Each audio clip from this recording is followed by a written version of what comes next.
merveilleux de se avec sa pizza. Et tu la partages, ta pizza? Je peux partager. Oh. Oui, non, mais écoutez, parfait. Eh bien, on passe à autre chose maintenant. Hein. Michel, qu'est-ce que vous avez apporté? Alors aujourd'hui, c'est le monde à l'envers, j'ai ramené une copine.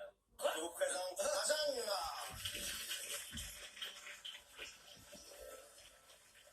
C'est un épouvantail qu'on met dans les champs. On dirait la cru que c'était adorable. Majanouna, c'est ma poupée en paille que j'ai faite moi-même spécialement pour vous. J'ai mis 5 heures, vraiment. Je la trouve magnifique. Alors Majanouna, c'est la déesse slave de l'hiver, des maladies, de la mort. Et Majanouna doit mourir, elle meurt. C'est ça, tous c'est les un ans en cadeau. Pologne. Vous allez la brûler. Le 21 mars. Vous allez la brûler le 21 Alors, le 21 mars tous les ans en Pologne, donc ce sera pour l'année prochaine, on la brûle ou on la noie, ou les deux. Ouais, on peut faire les deux.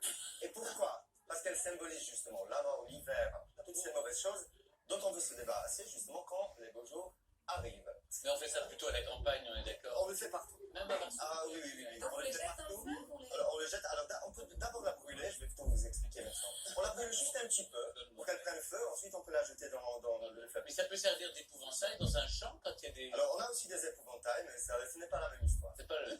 Merci Michel, merci beaucoup. C'est très Eh bien. bien, en tout cas, merci. Oui. Mais rose, le jaune, c'est pas quand on est cocu? Non, mais elle a le Oui, droit de- mais c'est pas grave. Ouais. Elle s'en fout. Oui. C'est une manière de conjurer le sort. Exactement. Eh bien, si je vous pose cette question, d'abord, tout le monde aime les fleurs. Et en ce moment même se tient à Amsterdam, et jusqu'au 5 mai, le festival des tulipes. Alors, on parlera avec vous, Diva, de la tulipe et de son importance économique aux Pays-Bas, même si on sait qu'elle est d'origine turque.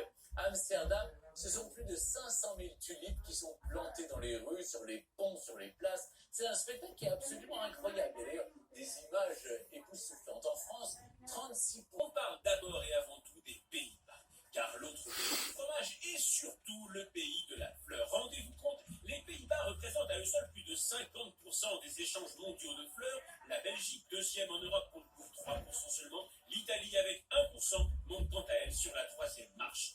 D'ailleurs, c'est aux Pays-Bas que se trouve le Wall Street des fleurs. Chaque jour, dans cette bourse mondiale, 5000 marchands et 9000 fournisseurs s'y pressent. 100 000 transactions y sont effectuées et pas moins de 20 millions de fleurs transitent sur les 1600 quais de livraison. Des chiffres qui, à défaut d'être entêtants, donnent le vertige.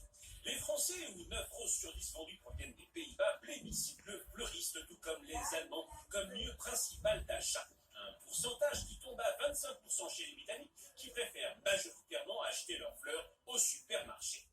Deux choses à retenir. Si le budget annuel des Français tourne de bon an mal an autour de 30 € en moyenne pour acheter des fleurs, celui de l'Élysée est passé de 400 000 € par an sous la présidence de Jacques Chirac à 100 000 € lors du quinquennat de François Hollande.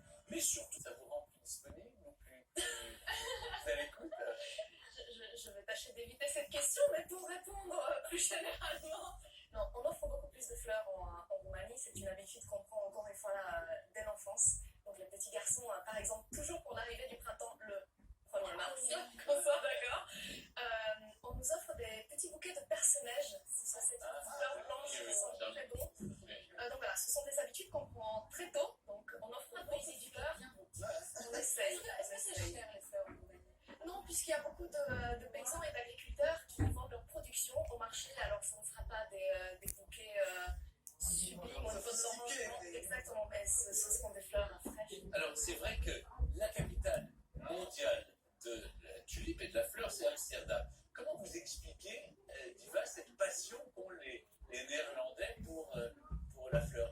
C'est peut-être d'abord avant tout des commerçants et des marins. Oui, c'est vrai. Alors, tout ça, ça a commencé par une histoire assez drôle, parce qu'en soi, c'est pas quelque chose qui était singulier des Pays-Bas à la base. Ça a commencé dans la Turquie par le sultan Suleiman le Magnifique. Lui, il avait un jardin magnifique avec plein de tulipes, et à l'époque, les tulipes, ça valait même plus que la vie humaine, presque. Et lui, il offrait du coup des bulbes à des personnes très spéciaux. Et du coup, il y avait un flamand, l'élu heureux, qui recevait des bulbes de la part du sultan, qui lui ensuite l'a offert à un ami professeur, qui lui l'a planté dans les jardins à Amsterdam. Sauf qu'un soir, il y a des voleurs qui sont passés, et c'est là où la commerce des fleurs a commencé aux Pays-Bas. Mais je crois que c'était Harlem, la capitale de la tulipe et des bulbes. C'est Amsterdam. Il y a tout un marché aux fleurs qui est dédié Tiens, à la tulipe. quelle est la tulipe? C'est fort. plastique